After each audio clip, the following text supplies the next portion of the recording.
Good afternoon. If you could state your name for the record, and then we'll have two quick questions before we turn it over to you. Dennis D. Augustine. And the two questions, the first one is, are you a resident of the city of Scranton, and have you been a resident for the past year? Yes. And secondly, if selected, would you run in a special election for the remainder of the two-year term? No. The floor is yours. Good afternoon, Council. My name is Dennis D. Augustine, and I'm here today because I love this city and I felt I had to step forward. After all, what will become of this city if its good people don't do anything? See, if corruption is our number one problem, what becomes the number one quality for a mayor? I propose it should be someone who loves this city, has lived above reproach, and values transparent, ethical interactions above all. That's why I'm here. There are three virtues we need to value highly that I want to introduce as mayor. Number one, honor, integrity, and trust. Number two, recovery. Number three, strong leadership. Let me begin with honor, integrity, and trust. Trust and integrity in all of our dealings as a city. For the past 6 years, I have served as chaplain to this city, and I have done so without pay and without benefits. In fact, every night I responded to a crisis or an emergency, I always did so without any other motivation than a genuine love for this city and a love for its people. Last summer, I received a top secret security clearance, a background check at the highest level. In an effort to be transparent, let me assure you of this. My efforts as a chaplain and at my work as a minister to Steamtown Church, one of the largest and fastest growing churches in Scranton, will not be an obstacle to my work as a mayor. During the 5 months as interim mayor, I will relinquish these roles, taking a leave of absence so as to pursue this important and noble post, that of interim mayor. I also want to be clear. Religion will not inhibit my role in government. I will continue to honor God and our country's heritage by not mixing politics and religion.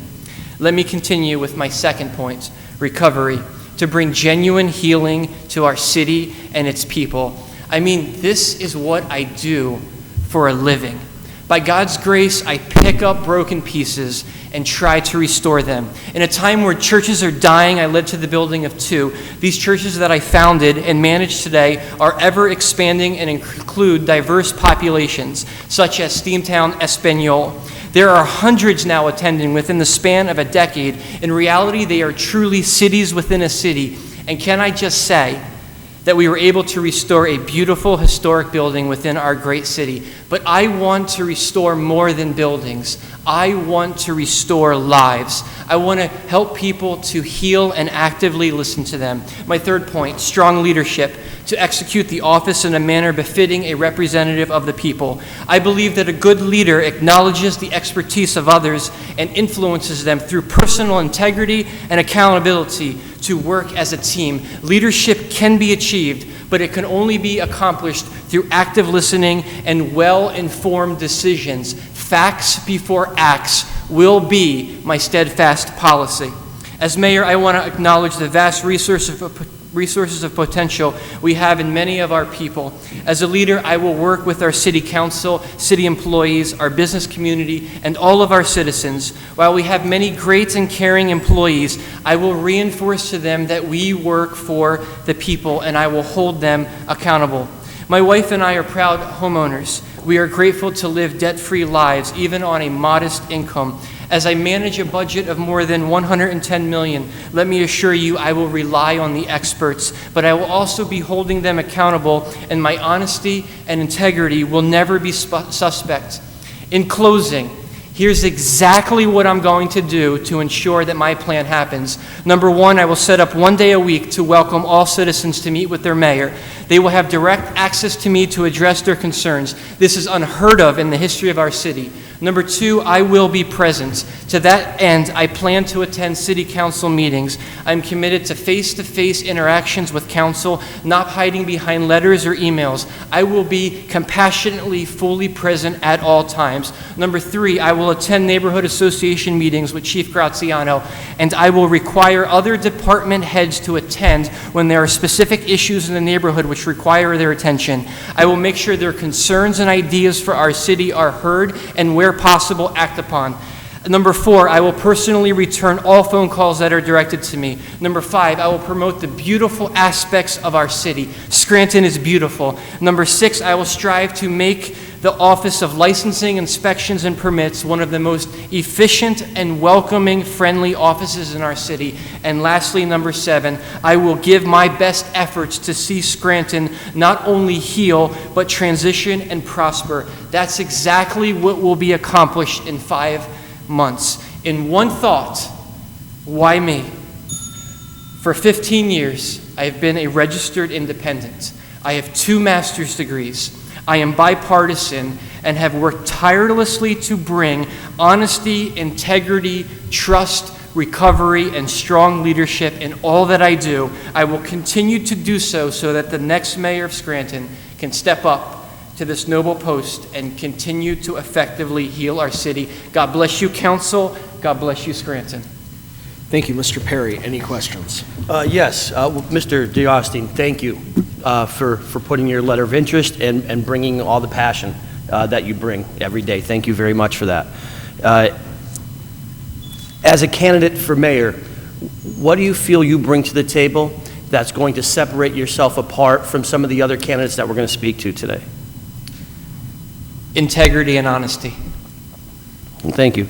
And finally, I know you did rattle off some of the challenges and issues that we do have in the city. Prioritizing those, what do you feel is our biggest challenge, and how would you deal with that? I feel like our biggest challenge is to rebuild the trust of Scranton and its citizens, and I would be committed to do it as I laid out in my plan. Can I add one more thing? I also think stability is a top quality within my life, and I think stability is what we need until the voters choose, as evidenced by my work within law enforcement and my work within fire department. I de-escalate for a job mixed with much compassion and listening, and I think that sets me apart. But I don't know all the other. Fair enough. Sometimes I just ask that question just to get inside the candidate's head to see, what do they feel that they do very well. Yep. And that's kind of another way to look at it. But no, your answer was absolutely fine, and I appreciate all the service you do give for the city. Thank you. Thank you, Councilman Perry. Mr. Donahue. Thank you for applying. The federal charges against the former mayor stated that unindicted co-conspirators associated with the city of Scranton or city employees were directed by the former mayor to solicit payments, campaign contributions, and other property to benefit the former mayor. Given this information, what, if any, steps will you take to not only identify any unindicted co-conspirator, but also to hold them accountable for their illegal actions in order to begin to restore trust in city government? That's the job of law enforcement. Can you ask it a different way? What steps would you take as mayor to make sure that trust is restored in city government in light of the current circumstances? Yeah, I believe trust needs to be built with the citizens of Scranton. Therefore, my plan revolves completely around them. Also, I said that I was committed to the policy of facts before acts. And I think it's very important that every department head I get to know, I hear their story, where they're from, why they're passionate about the jobs they're doing. And so I do that currently. I have 10 staff members at my work, and they mobilize hundreds of volunteers. And so I would do the same thing by getting to know them. Okay, thank you. One of the major impediments to economic growth in the city is the business privilege and the mercantile taxes. The recovery plan and the exit plan give an alternative to both by implementing a payroll prep tax, but that's only allowable to Act 47 municipalities. So the city's on track to leave Act 47 next year. So if that's going to happen, that has to be done before the end of this year. So what are your thoughts on replacing the BP and mercantile taxes with a payroll prep tax?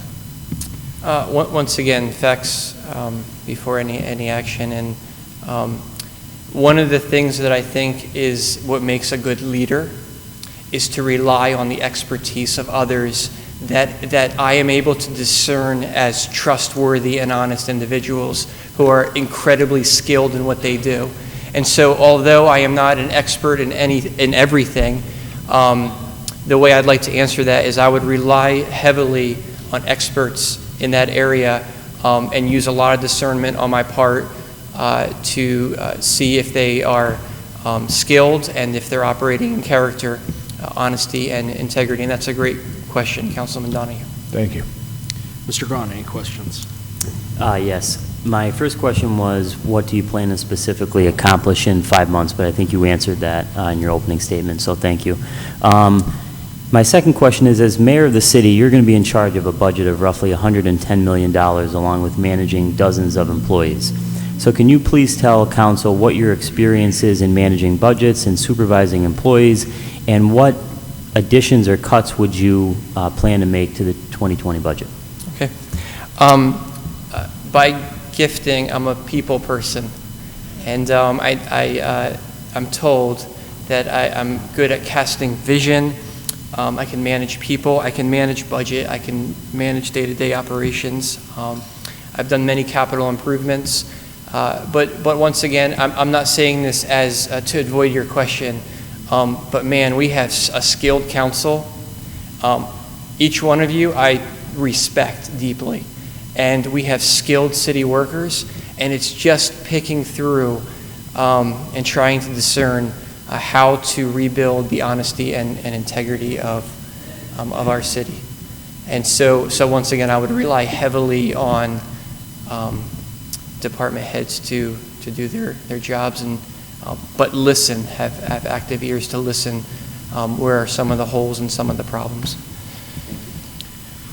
Two questions. One, what are your specific plans to promote economic development in Scranton? One thing that I will say is I am willing to drive to Philly and meet with the heads of IKEA and try to get them on the border of our Dixon City. And I'm a big proponent of, I'm an entrepreneur. That's what the same giftings that, to start a church would be the same giftings to start so I have a big heart for local business. And so I'm a go-getter, and I love to seal the deal, and I want people to look at Scranton and see this as an opportunity for their businesses to come into and to stay here, and for young people to want to come back and young people to want to stay here. And we have some of the most fantastic colleges in this area, and so I would be absolutely committed, as much as one can in 5 months, to economic development, specifically IKEA. Thank you. And secondly, there's no question that Scranton's current refuse billing system is broken. What solutions would you support or oppose in regards to refuse billing and collections? We're gonna collect. So are you referring to the $6 million in part, what's owed to the city, but also in a grander scheme, any different I am ideas? committed to doing the right thing. That's what I'm committed to. So if someone wants to bring to the table and demonstrate to me how the honest thing to do would be to not collect, I am willing to listen. But I want to do the right thing, and I'm committed to it. And $6 million of unpaid trash removal, we need to collect that. And so there's that balance of, like, I'm willing to listen, I'm willing to interact, I'm willing to be open, but what drives me is doing what is right. And that's what will drive me, Councilman Rogan. Thank you. We appreciate your time and your interest. This will conclude the interview, and we're going to call the next applicant. Thank you again. Thank you, Council. Thank you.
If you could please state your name for the record, and then there'll be 2 quick questions before turning the floor Sure. over to you. Karen Foster, resident of Scranton.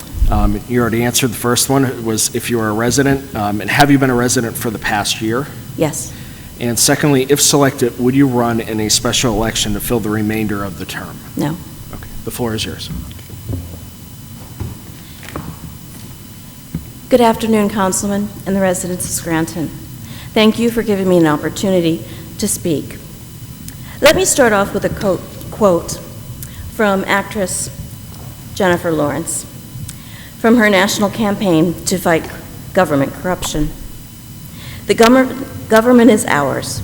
We pay for it, so it needs to work for us. And right now, it doesn't work.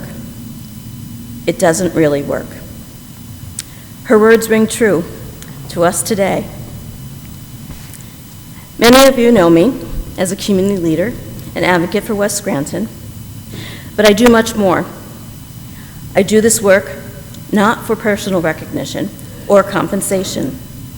For the past decade, I have been a proven city civic leader and a catalyst for change. I'm engaged with the current pulse of the city. I'm involved with public and private partnerships designed to enrich the quality of life for all of our residents, for their health, transportation, census data, and the revitalization of West Scranton. I've been sought out as a consultant for our city neighborhoods. I became an advisor, and I provided training for neighborhood watch programs. I've served on boards, committees, and panels in leadership and treasury roles to find proactive solutions. I've received leadership awards at national, state, and local levels. My successes are contributed to my public administration, listening to our community members, and providing actionable results. In my professional careers, as a successful entrepreneur, an educator, and communicator, I have managed finance. As an experienced grant writer and fundraiser, I have acquired, budgeted, and managed hundreds of thousands of dollars in grants and other funds for the improvement of our neighborhoods. I have been courted in the past to run for political office. I declined because at the time I was more successful as working with government rather than being a part of it. Right now is a time for leadership, not partisanship, political games, or more of the same. We are faced with generation after generation of nepotism, cronyism, and corruption that needs to change. We need to work together to change the city's culture of governance and restore the public's trust. We're here today because of a fallen leader. Council, your efforts have been noble to give the mantle to the people. Is this the time for one political position to move to another? Or is it time to set a set of fresh eyes who is not indoctrinated with the past practices? We need your help to create corrective legislation and restore the faith and trust in our city. Whomever you choose for this term, ask yourself, what is the true motivation of the person who wants this position? How will they be able to make the government work for the people? Do you want a placeholder, or do you want an agent of change? Like you, I hear the frustration and anger of our residents and business nearly daily. Our taxpayers deserve better. I'm here today for action, to stand up and right the ship. First and foremost, I'm not a politician. I can offer a fresh perspective from someone looking inside. Although I'm a registered Democrat, I'm not partisan. This is essential to represent the citizens of Scranton.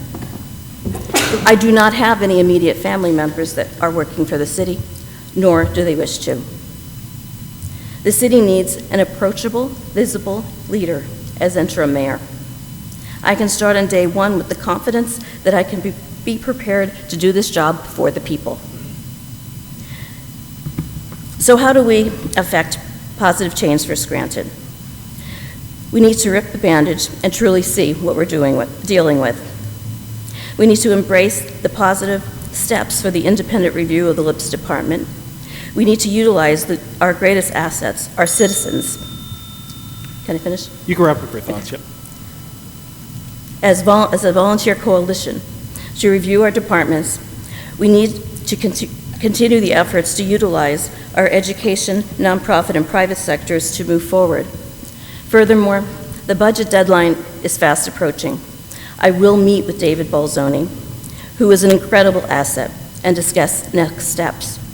Review the political impact and potential impact of current litigation. I'll meet with each department for their input, empower those who have the ability to make effective change, and make the tough decisions for the betterment of the city. Gentlemen, I'm the only choice to ensure that the government is working for us and answerable to our employers, the taxpayers. Thank you. Mr. Perry, any questions? Yes. Well, first of all, Mrs. Foster, thank you for taking the time, stepping up, and doing what really you do best and helping out in the community and applying for this position for the biggest position that we have at one of the most important times. So thank you very much for that. Now, what do you feel is our biggest challenge facing us right now in the city? And as interim mayor, how would you deal with that challenge? Perception of our city government needs to change. We need to show them that we are working for the community and that if we need to take care of issues that are standing in our way, that we take care of them immediately. Okay. And finally, what do you bring to the table as far as a candidate for mayor that would more or less separate you from the rest of the candidates that we're going to talk to today? I have been active in our community for 10 years. I am interacting with all of the other neighborhood groups and nonprofits, as well as many collaborations. So I have the pulse of what is coming up next and what has been done. I'm not afraid to roll up my sleeves and get things done on day one. Thank you. Thank you very much. Mr. Donahue, any questions? Yes.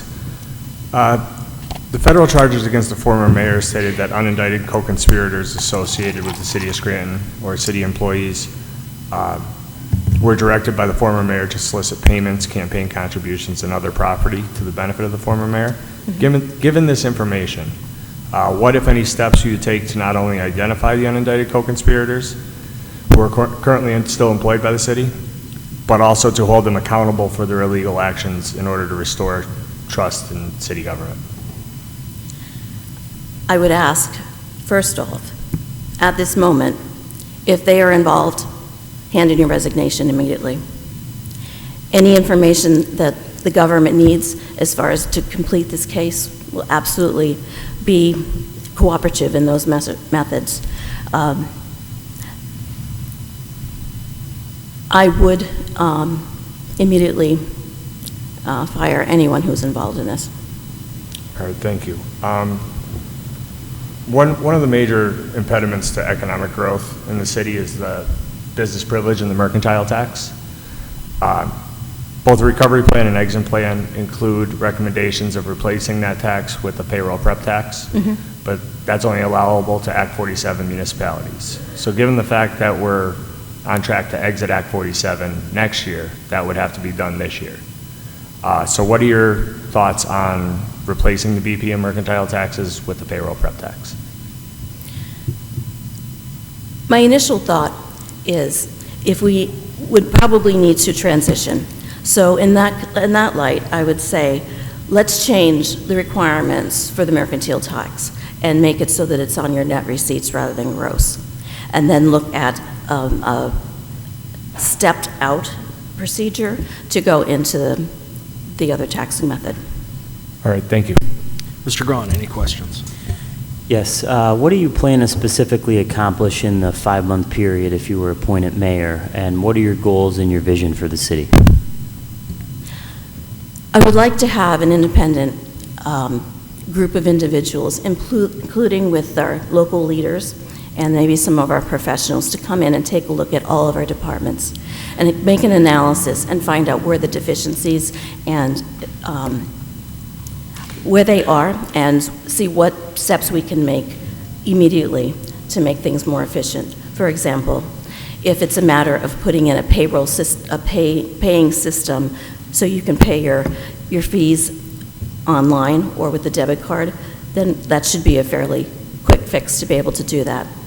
I'd like to look at having an upgrade to our DPW's dispatching system so that it is more in tune and in line with the rest of the vehicles that they use in the police and the county. Good. Thank you. As mayor of the city, if you're appointed, you'll be in charge of a budget of roughly $110 million, along with managing dozens of city employees. Can you please tell the council what your experience is in managing budgets and supervising employees, and what additions or cuts would you have in mind to make to the 2020 budget? I have worked in managerial positions and in retail in past years. I have been a successful entrepreneur. I did not have employees with them. However, I have been working with budgets with a nonprofit that I run, and also managing large sums of money through grants. As far as the employees go, I expect that if someone has a job, that they're supposed to do it. And if we exhaust every effort for the individuals to step up and do what they need, then we'll have to discuss where their future is. Thank you. 2 questions. First, what are your specific plans to promote economic development in Scranton? I didn't quite hear you. What are your specific plans to promote economic development in Scranton? I think we need to take a very close look, and I know that this has started, but at ways to make development more friendly for people that want to come in and redevelop our older stock of homes. I would like to propose some hybrid of a package for contractors to come in if they're rehabbing a home, that it's straightforward and there's not really a fast lane, but cut down on some of the red tape that they're seeing now. And secondly, there's no question that Scranton's current refuse billing system is broken. What solutions would you support or oppose in regards to refuse billing and collections? I see the need to have a hybrid between having the existing plan here, but then also having something that was for low-income individuals, senior citizens that only have 1 bag a week. There needs to be a better way to deal with our recycling. That'll cut down on a lot of the trash that's going out. And I've lived in communities, and this may not sound very popular, but I've lived in communities where $300 was only 6 months in my trash bill, and they didn't take as much trash as Scranton does. So I see the value of the program that's in place now, but I also understand that it is quite pricey for people that are on fixed incomes. Thank you very much. Again, we appreciate you applying. This will conclude our interview. We'll call on the next candidate. Thank you. Thank you. Thank you.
Could you please state your name for the record?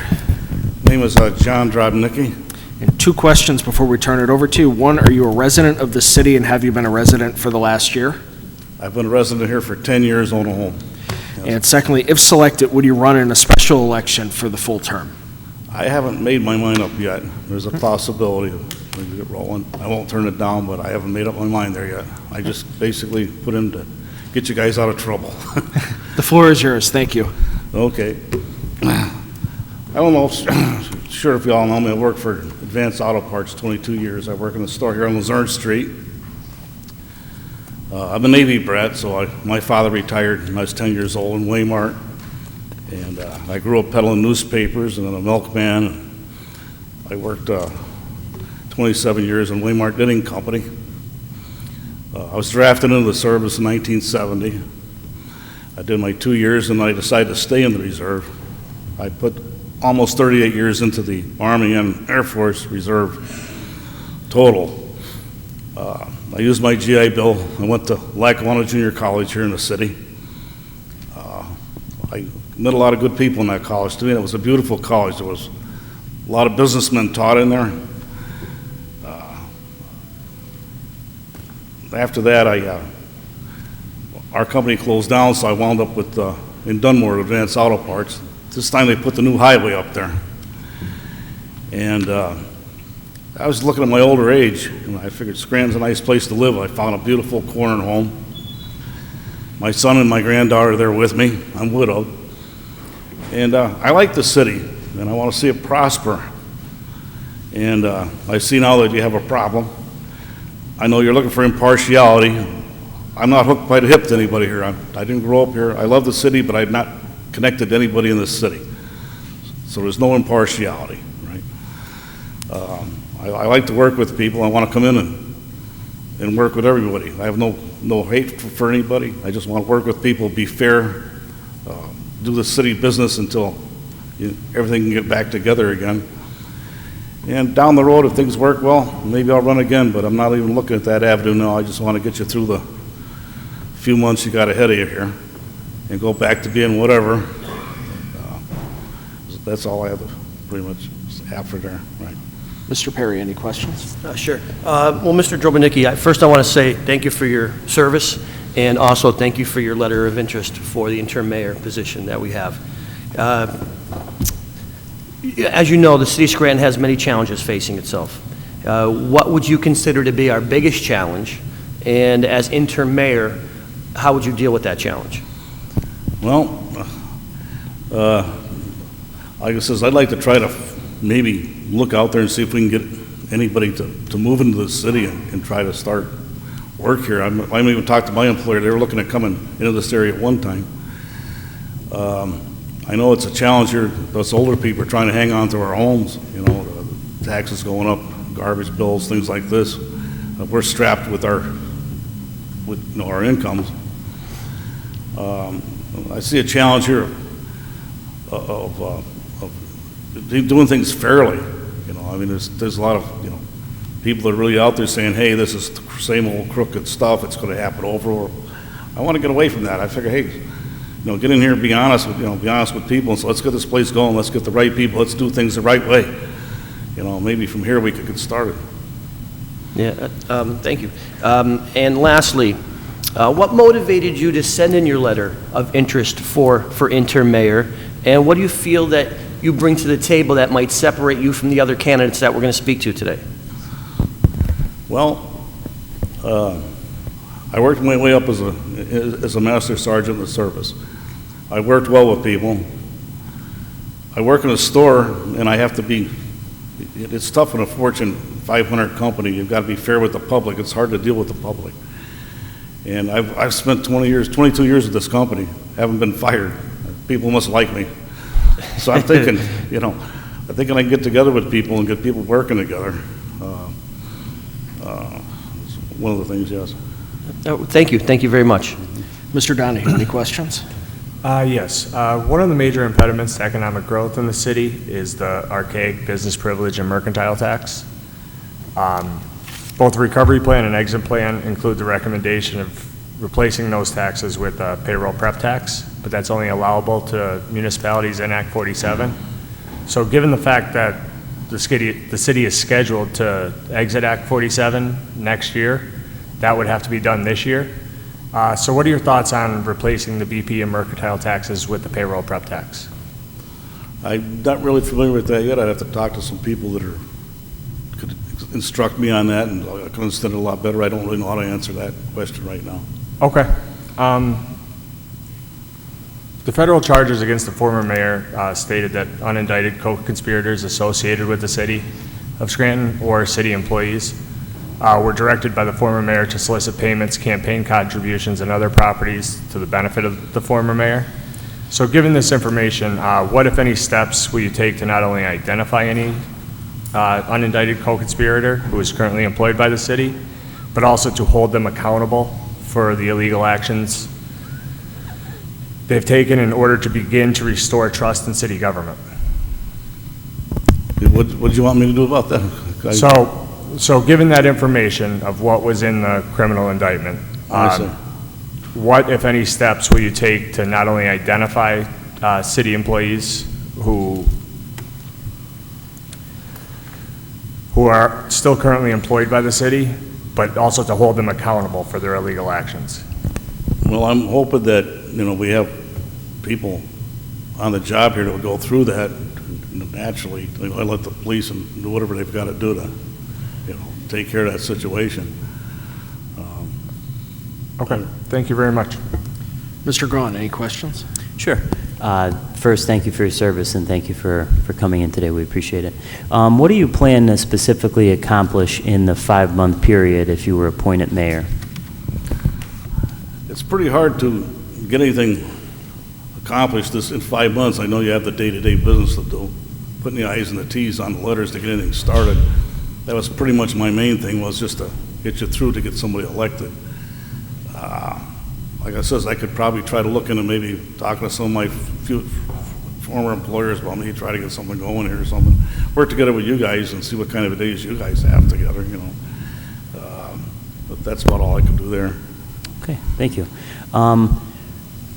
Can you tell us any experience that you have in managing budgets and supervising employees, and do you have any thoughts on what you might, any additions or cuts you might make to the 2020 budget?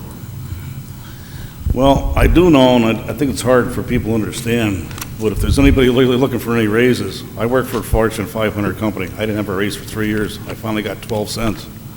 And I'm a taxpayer here, and people just can't be asking for big money right now, not until the public starts making money, and they're the ones that pay the people who work for our city. And I really think I'd like to work with whoever's in charge of, the unions or whoever, that we've got to lay low and we need productivity. I mean, every place you go, they're dumping people, they're shortening management positions. I don't like to cut anybody, but I don't see giving out any big handouts, right? We're trying really hard. Thank you very much. Thank you. I don't have anything further. Thank you for your time. We appreciate you applying. Right. And we're going to call in the next candidate. Thank you very much. Yep, thank you for having my time. Yes. Thank you. Up this way, or back this way.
afternoon, Council.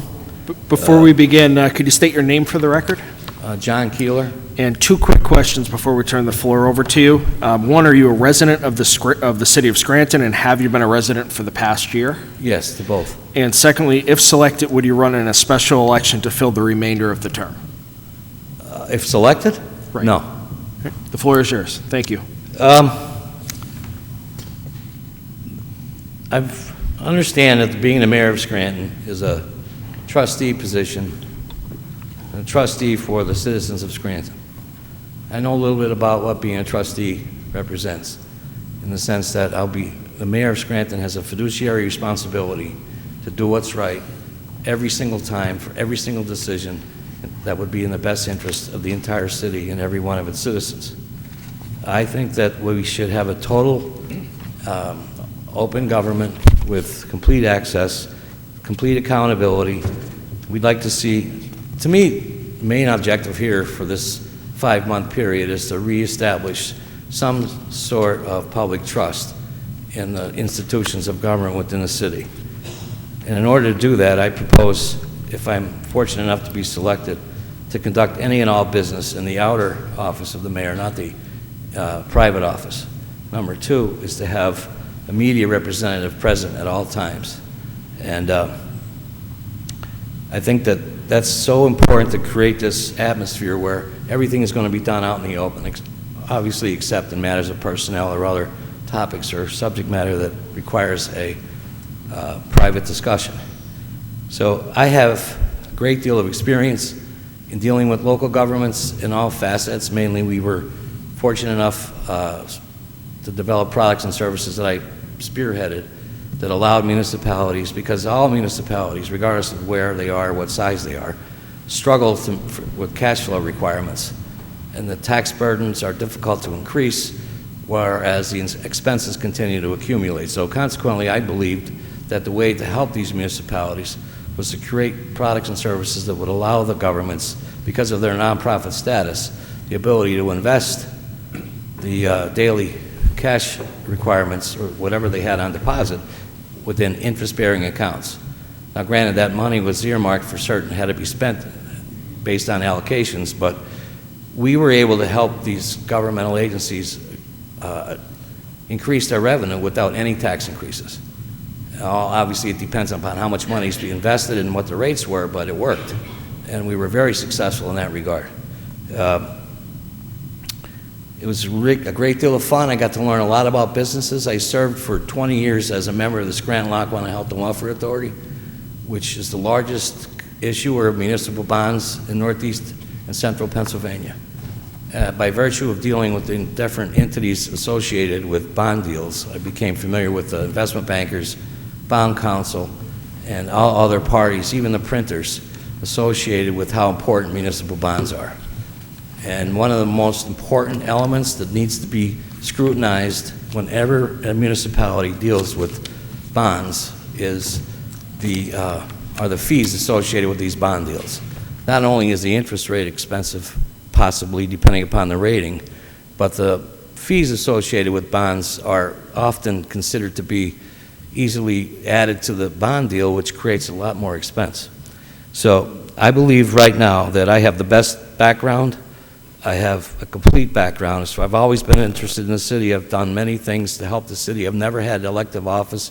I've never had a paycheck derived from a public entity other than the FBI when I worked for the FBI. But the idea is that we need to have more input, but also we need to be able to step out of the box.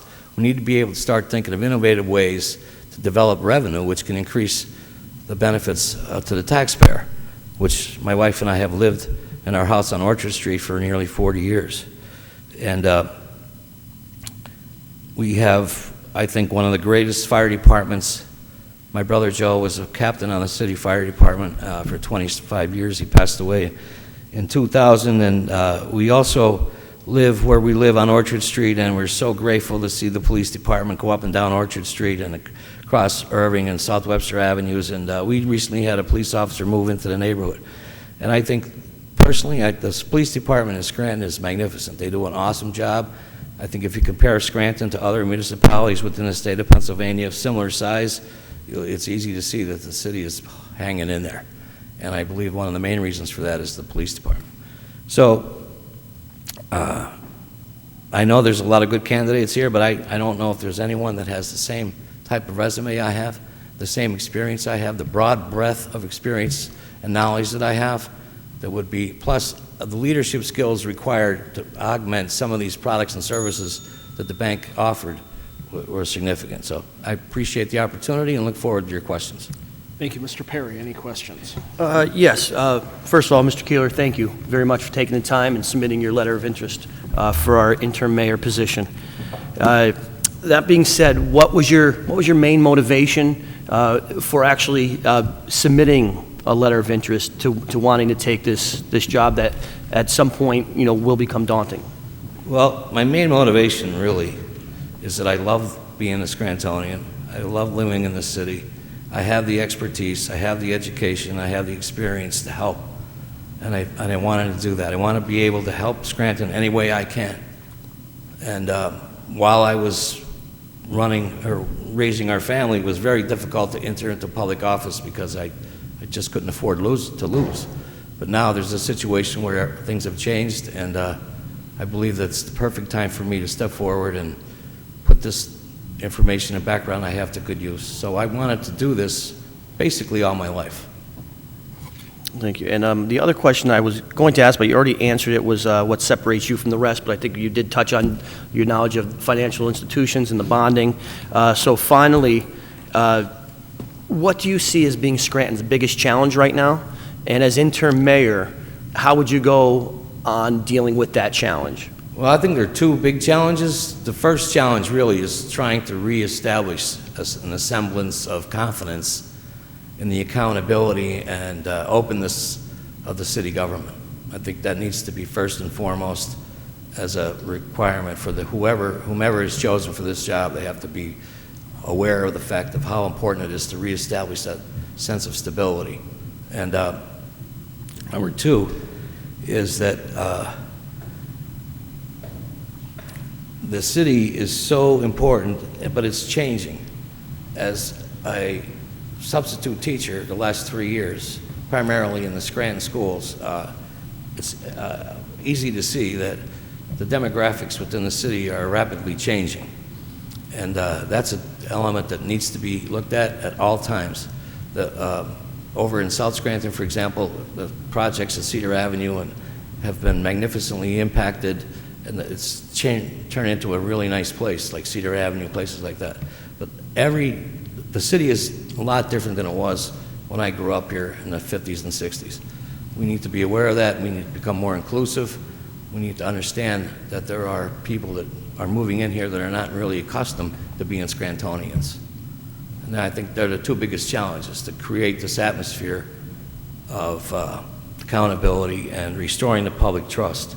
Because after all, we are a fiduciary responsibility, which is a very important responsibility. Yeah, we couldn't agree more. Thank you very much. You're Mr. welcome. Donahue, any questions? Thank you, Mr. Keeler, for coming in, and at this point, thank you for your patience while we work through this process. Talking on restoring trust in city government, the criminal information outlining federal charges against the former mayor stated that unindicted co-conspirators associated with the city of Scranton or city employees were directed by the former mayor to solicit payments, campaign contributions, and other property for the benefit of the former mayor.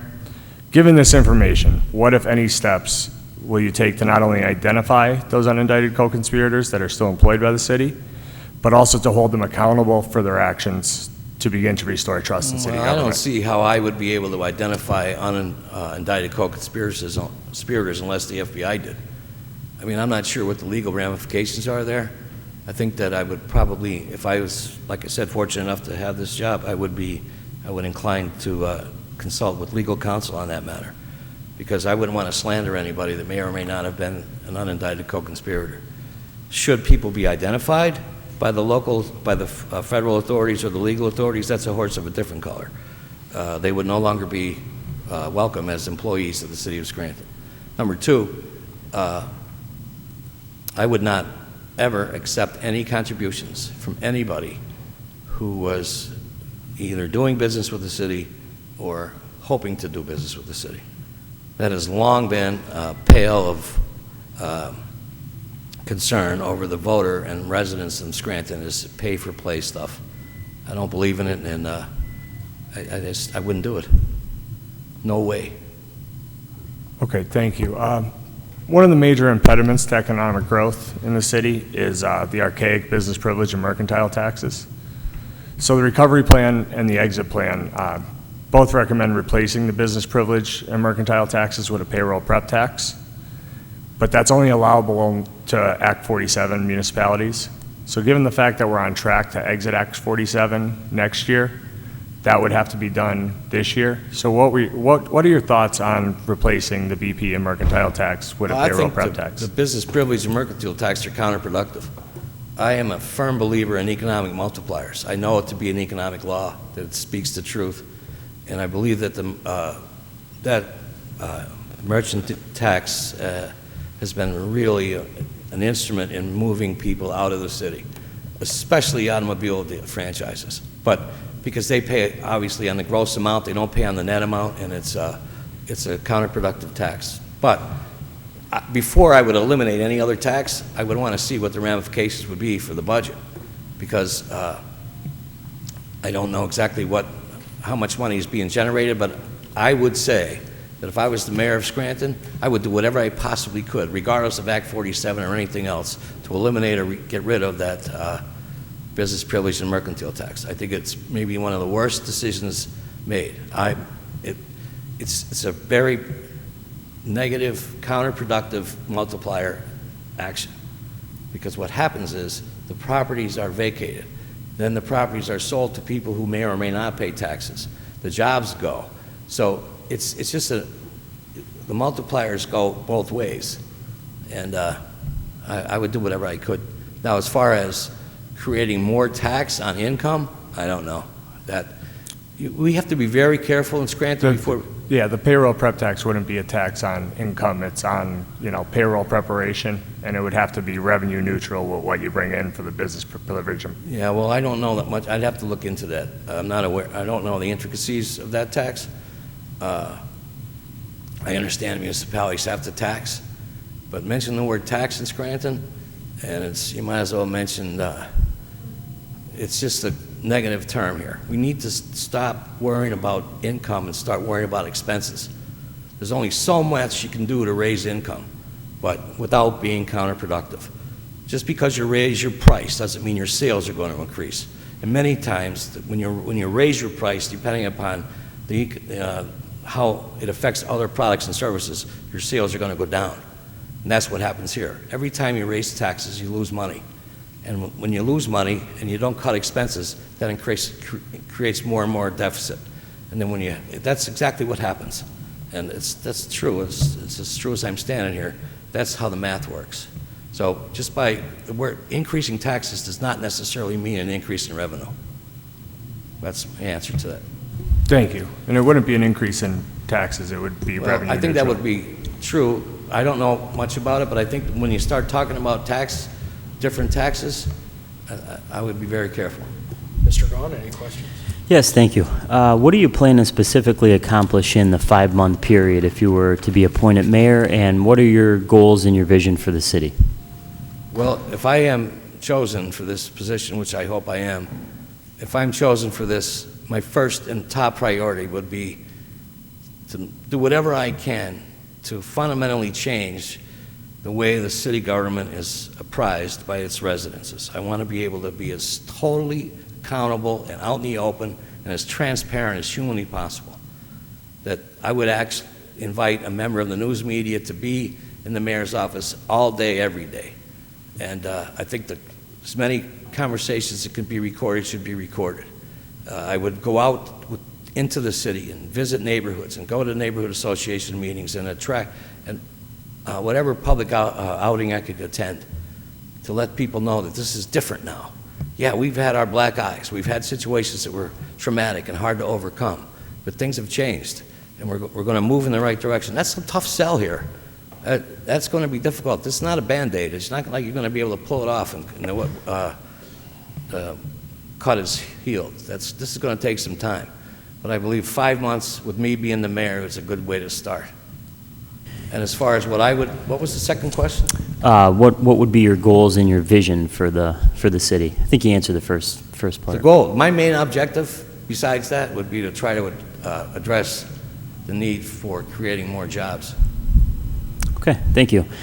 Can you tell us what your experience is in managing budgets and supervising employees, and what additions or cuts might you consider to make to the 2020 budget?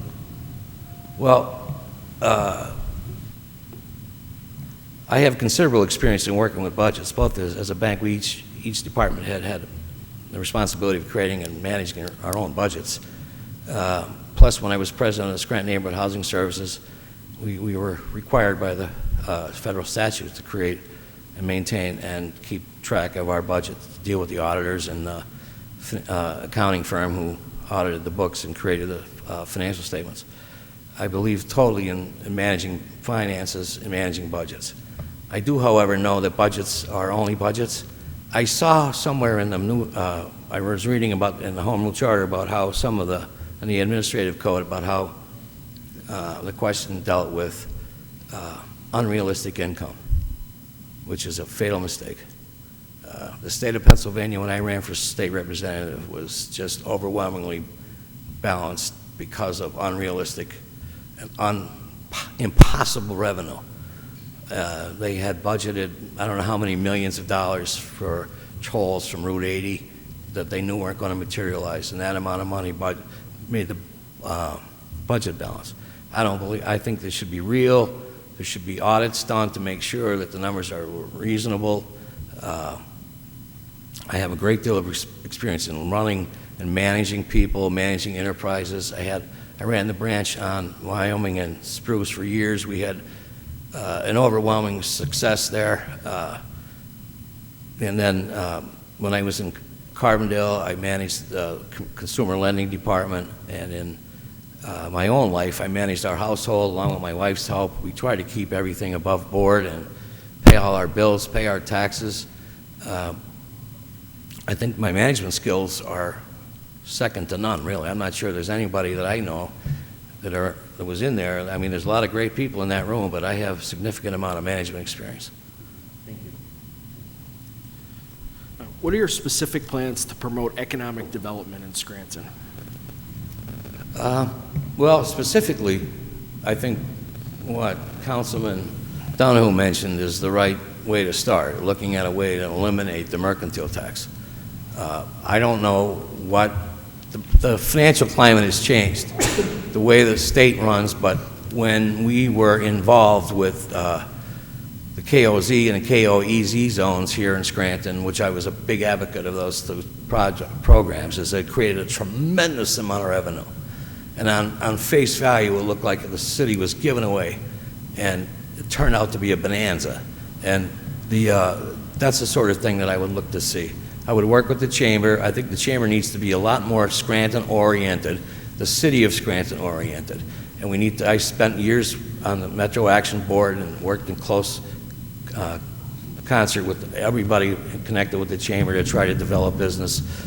And I believe that I would go out to certain places, and Rochester, Syracuse, towns that are not that far away that have major companies headquartered there, and try to sell to them how important it would be and how much benefit it would be to their company to locate here.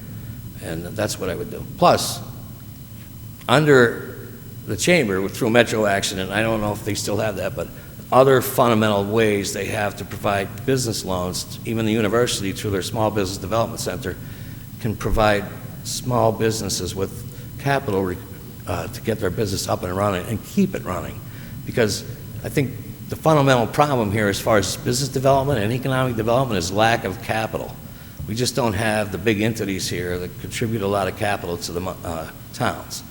And I think that's what I would try to do. I would try to raise capital through a couple different ways, but make people aware of the availability of capital through various agencies.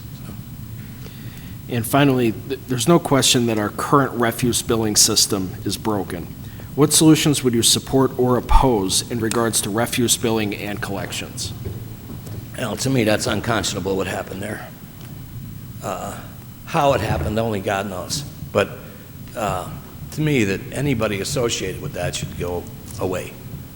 The fact that there's 13 million and a total of 17 million in delinquent obligations, 17 million being with the fees and interest, it's just, the first thing I do is I change collection agencies. The second thing I do is, whether or not it's far-reaching, I would find out if there's any way to file a lien on someone who has delinquent taxes or garbage fees. Now, I know that liens are hard to enforce. I know that judgments are hard to enforce, but I would do it anyway. And I would make it an example, because you can't sit back and let people do that to the citizens of Scranton. That's exactly what I mean about accountability. That is an overwhelming lack of accountability.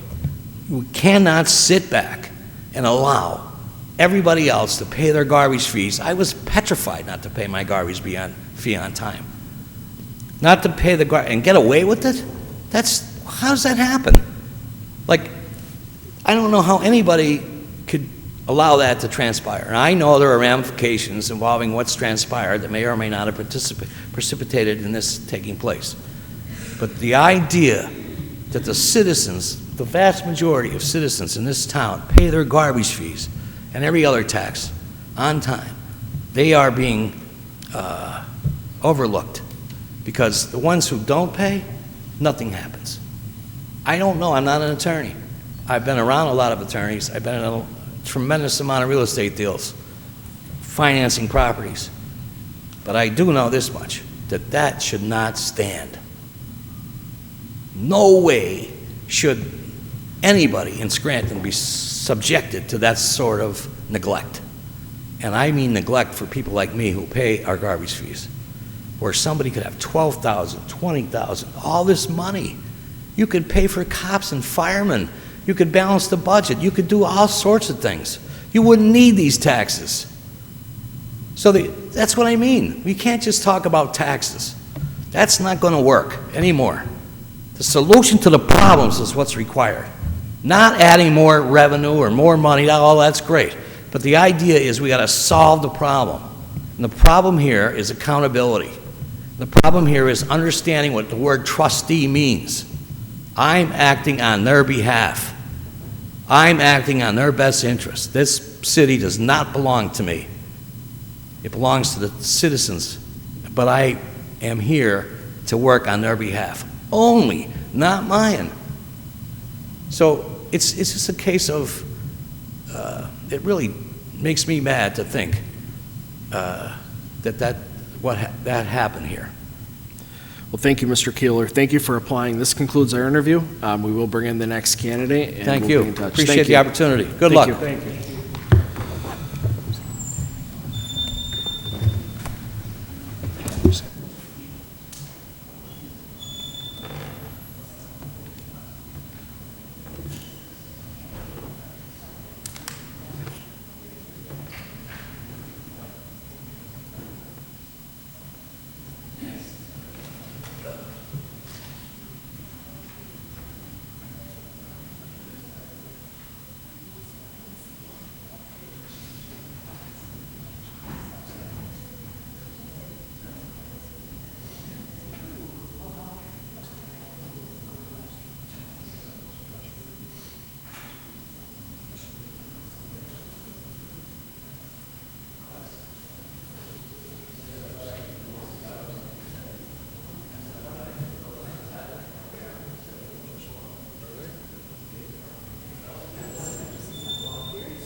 Good afternoon. If Hi, you could hi. state your name for the record, then we have two quick questions before we turn the Robert floor. Weber, W-E-B-E-R.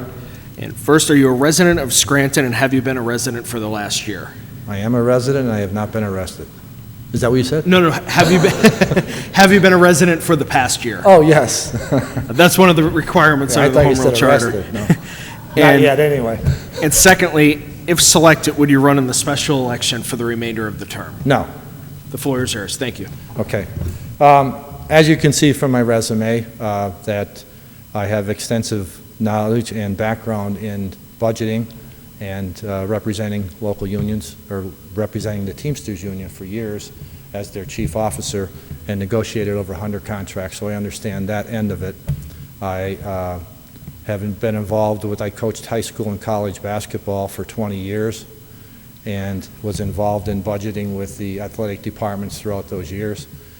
And had my own business for 14 years, running a trophy and plaque business. Dealt with, tax issues and budgeting for that. Raised 4 children, Scranton area. I've been here for 65 years, never left. And I put my name in because I think I can assist and help council with some of the pending issues that might be sitting in front of them that weren't signed or that were refused to be signed. I think I can assist them with those issues and help them make decisions that would progress this city along. I know it's a short period of time over the 6 months, but there is some opportunity there to be able to help out and help straighten the city out for some of the issues that are pending. Any questions? Yes, Mr. Weber, thank you Yes. for submitting your letter of interest. Again, I've said this to everybody, but it's very overwhelming to see such, citizens step up in our time of need and really take care in the city that we all love. Mm-hmm. And although this has been a process that neither one of us really wish we're going through, I'm very proud of the way we're going through it and speaking to all the worthy candidates. Now, you did mention why you did step up and why you wanted this job. Mm-hmm. What do you feel that you bring to the table that might separate you from the rest of the candidates that we spoke to today?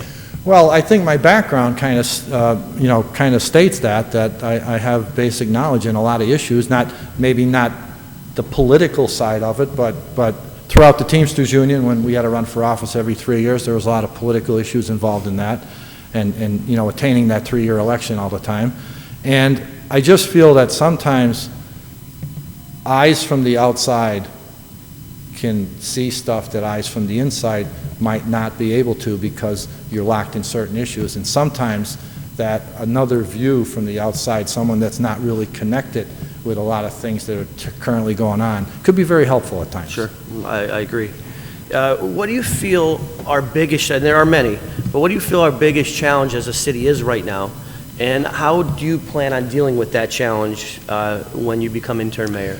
Well, that's a very hard question to answer because there's basically so many issues that I think are concerning right now. Obviously, in long term, the infrastructure in the city it has to be dealt with.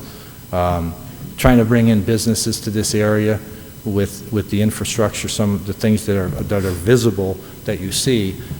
Big business is going to have a hard time coming in here. Taxes are an issue. The uncollecting of past delinquent taxes and garbage fees are a real issue. There's an issue there that I think how it got so high is a question. There's something that should be looked at. I think the company that does the collecting should be dealt with quickly based on the circumstances, and housing and permits. There's just so many issues that in a 6-month period, I don't know if you can really handle all that in that term.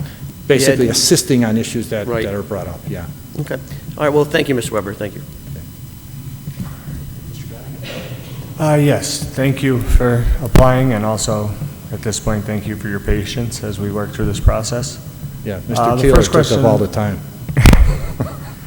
The first question I have is the criminal information outlining the federal charges against the former mayor stated that unindicted co-conspirators associated with the city of Scranton, or city employees to put it simply, were directed by the former mayor to solicit payments, campaign contributions, or other property for the benefit of the former mayor.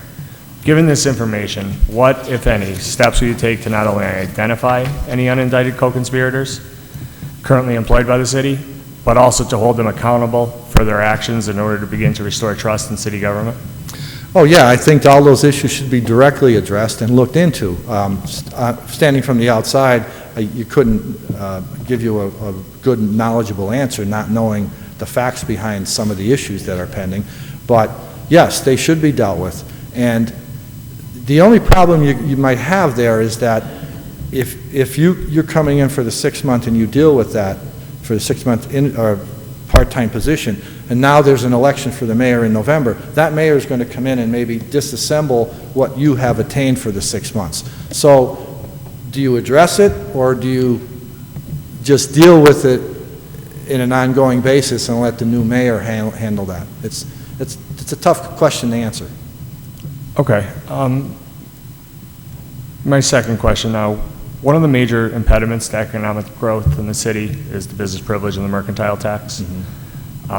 Both the recovery plan and the exit plan have recommendations to transfer those over, of replacing those with a payroll prep tax that's only allowable to Act 47 municipalities. So given the fact that we're on track to exit Act 47 within the next year, that would have to be done this year if it was going to happen at all. So what are your thoughts on replacing the BP and mercantile taxes with a payroll prep tax? Is that one of the issues that are sitting with council right now, that to be signed or dealt with? Yeah, Yeah. I think from our standpoint, you know, we're mostly in agreement. Yes. We're going to have to get the school board on board, and Off the top of my and head? it would be revenue neutral. So any money you bring in currently from Right. business privilege and mercantile, Yeah. you would set that rate based off that number. The answer But it off would, the top- but it would right. spread it out more. Yeah, the answer off the top of my head would be yes, I'd be very interested in agreeing to that. But obviously, you have to sit down and see how it's written up and everything like that. But right off the top of my head, I would say, yeah, that's a very good issue that should be addressed with immediately. All right, thank you. Yep. Mr. Gahn, any questions? Yes, thank you. Mr. Weber, what do you plan to do specifically in that 5-month period if you were appointed? What do you specifically plan on accomplishing? And in that vein, what might be your goals and your vision for the city? Well, again, to assist basically what you guys have been dealing with and what is on the table, to assist in maybe getting that stuff passed and moved along. Obviously, in the short 6-month period, you try to bring a little bit respect back to the office, and for the future, again, what you can accomplish in 6 months might be a hard thing to answer, but you could probably get things started to move on, and hopefully that the new mayor elected for the new year would continue to do that.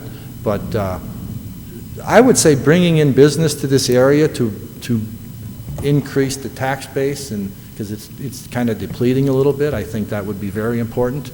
I don't know if you can accomplish it at 6 months, but you could sure as hell start, you know. But that's what I would look at. Yeah, thank you.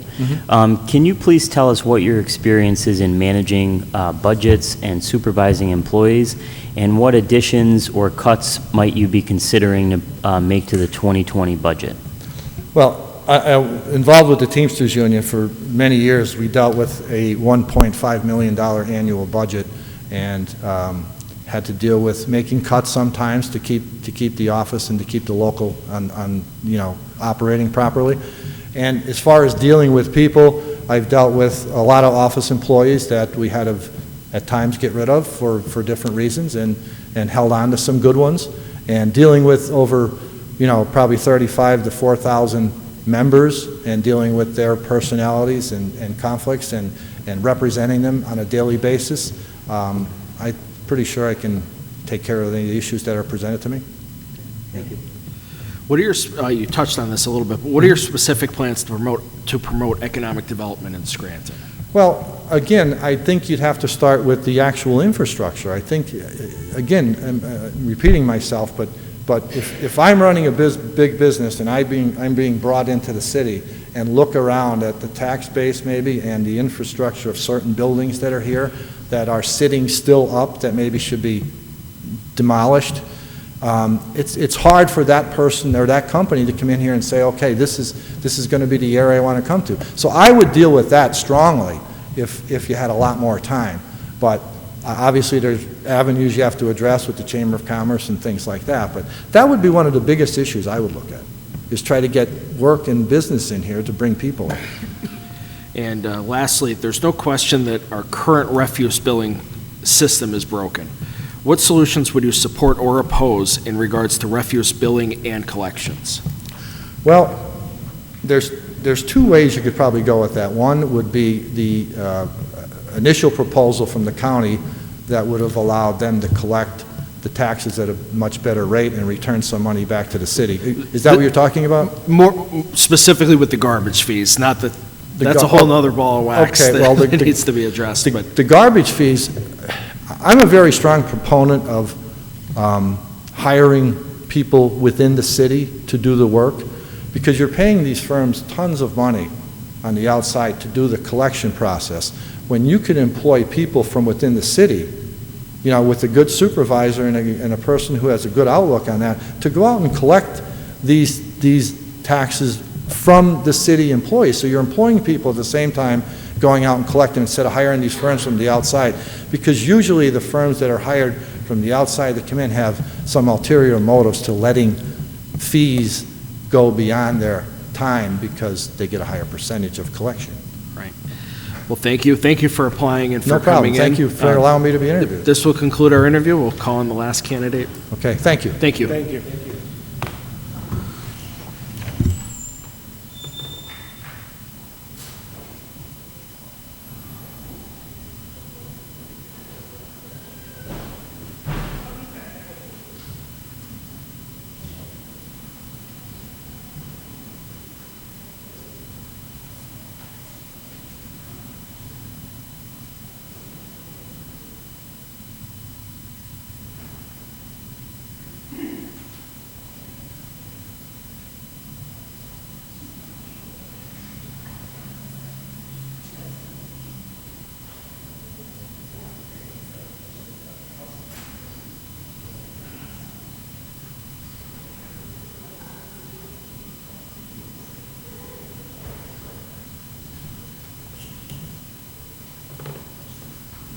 Good afternoon, everyone.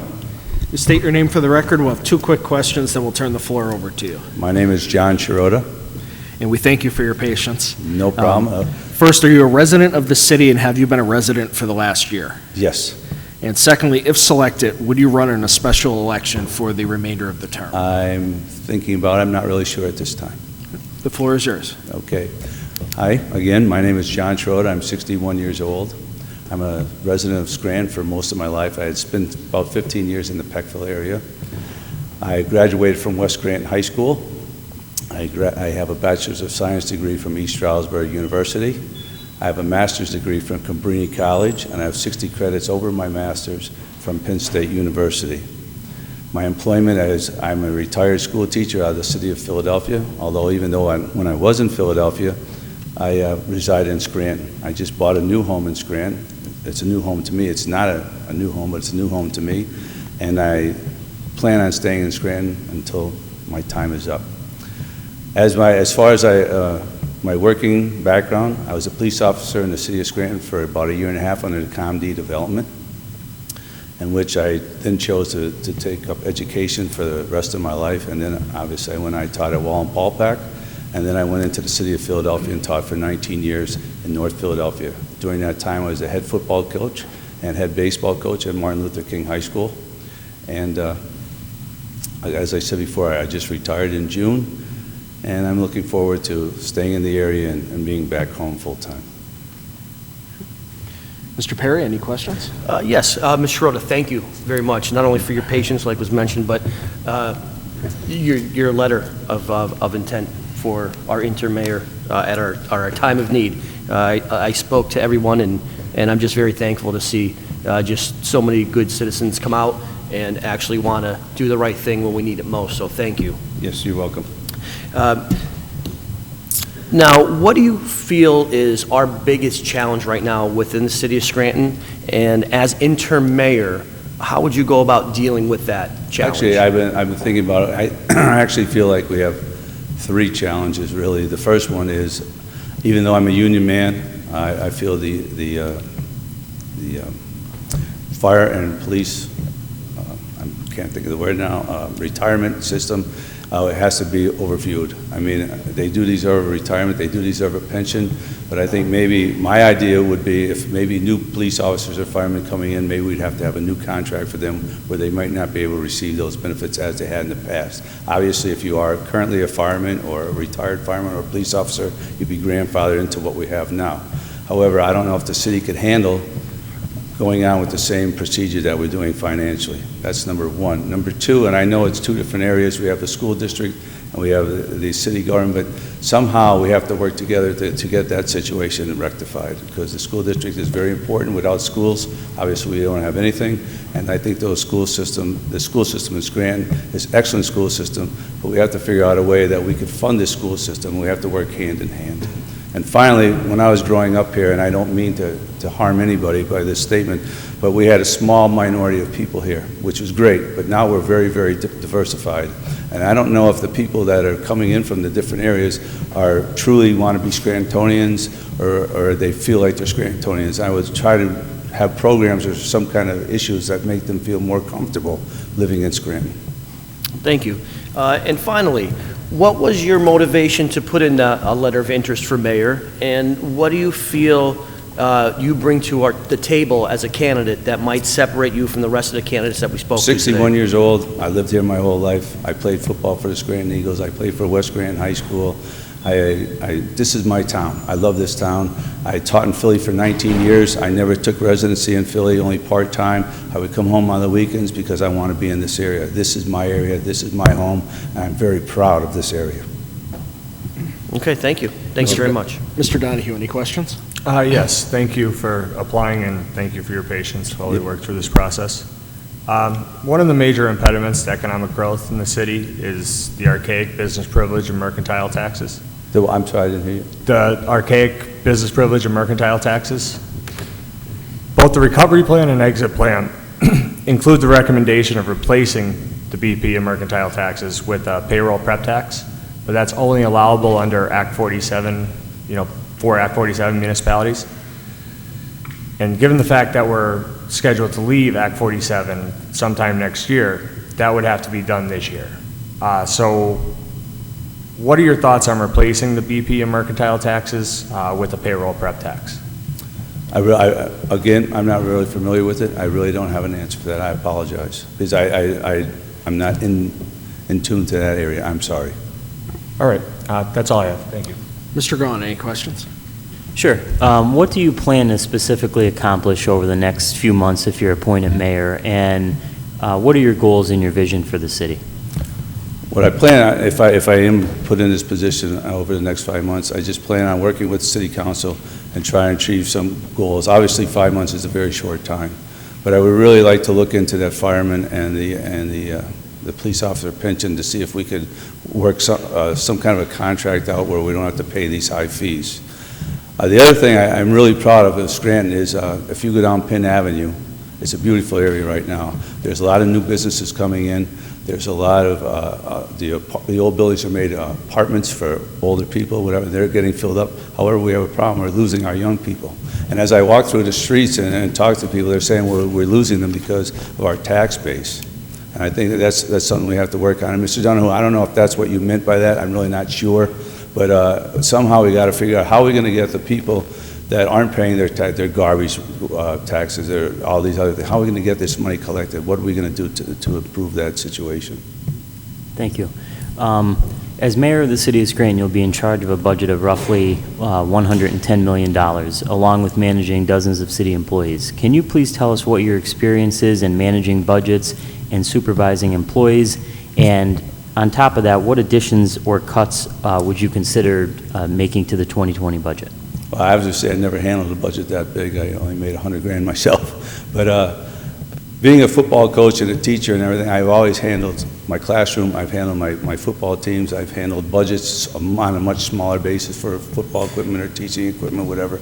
So I am familiar with budgeting and things of that nature.